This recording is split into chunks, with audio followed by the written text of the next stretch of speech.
국가정보자원관리원 화재 때문에 지금 국가의 주요 기능들이 지금 마비된 상태인데 빨리 이것이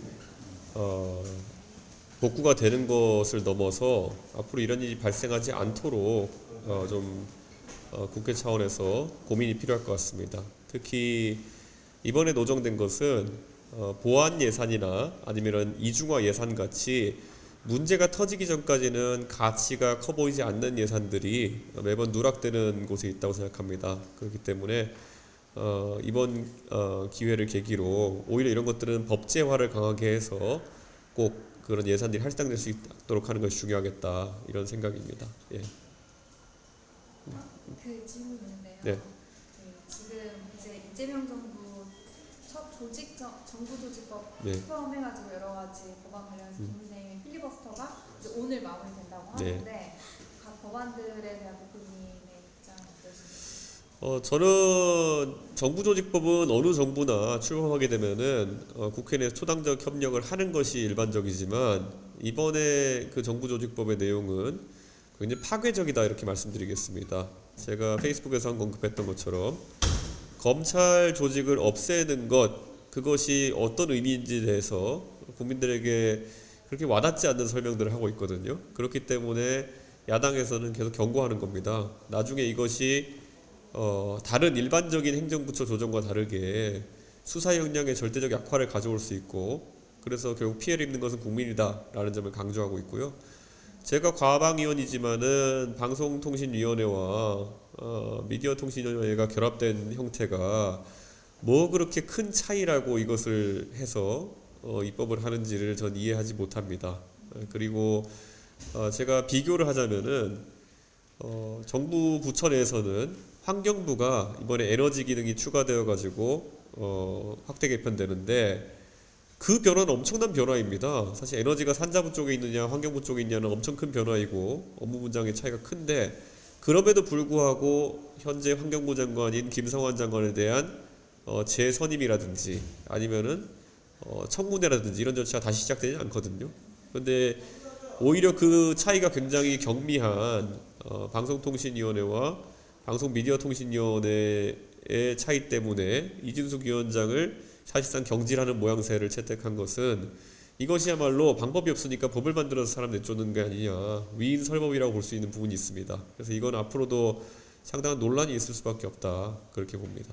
그러면은 이진숙 위원장 같은 일이 일어나지 않도록 민주당에서는 다음부터는 정권이 바뀌면은 임명직들을 물러나게 하자 이런 얘기도 하는데. 사실 그 내용이라 함은 각자 당들이 내로남불하지 않기 위해서는 적어도 언론에서 과거 윤석열 정부 시절에 권익위원장 자리를 끝까지 유지하고자 했던 전현희 의원에게 정도는 입장을 표명을 들어봐야 되는 것이 아니겠느냐 이런 생각을 합니다. 전현희 의원이 아마 권익위원장 역할을 수행하고 싶어 했던 마음이 아마 지금 이진숙 위원장이 자기 역할을 수행하고 싶어하는 마음과 비슷할 것이다 이렇게 보고 한쪽이 옳다면 나머지 한쪽도 옳은 것이다. 예, 그런 관점에서 보면은 얼마나 지금 거대 양당이 내로남불을 지속하고 있는지 볼 수 있을 겁니다.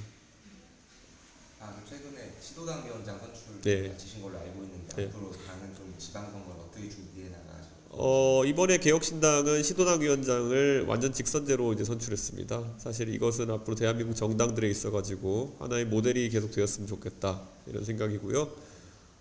특히 이번 시도당 위원장 선출을 통해서 지방선거를 대비한 진용을 이제 갖추게 되었다 이렇게 말씀드리겠습니다. 그래서 선거 준비에 박차를 가하도록 하겠습니다.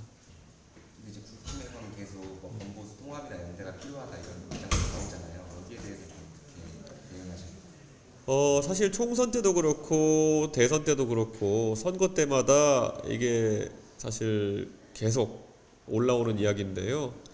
이미 개혁신당에서는 그에 대해서 명쾌한 입장을 가지고 항상 대응해 왔습니다.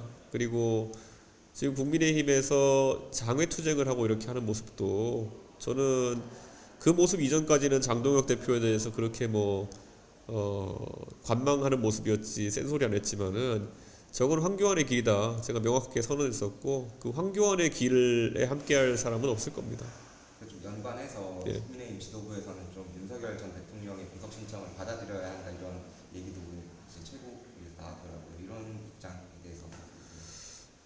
저는 과거 박근혜 대통령에 대해서도 최대한 방어권을 보장할 수 있는 상황 속에서 재판이 진행돼야 된다 이런 입장을 밝힌 적이 있습니다.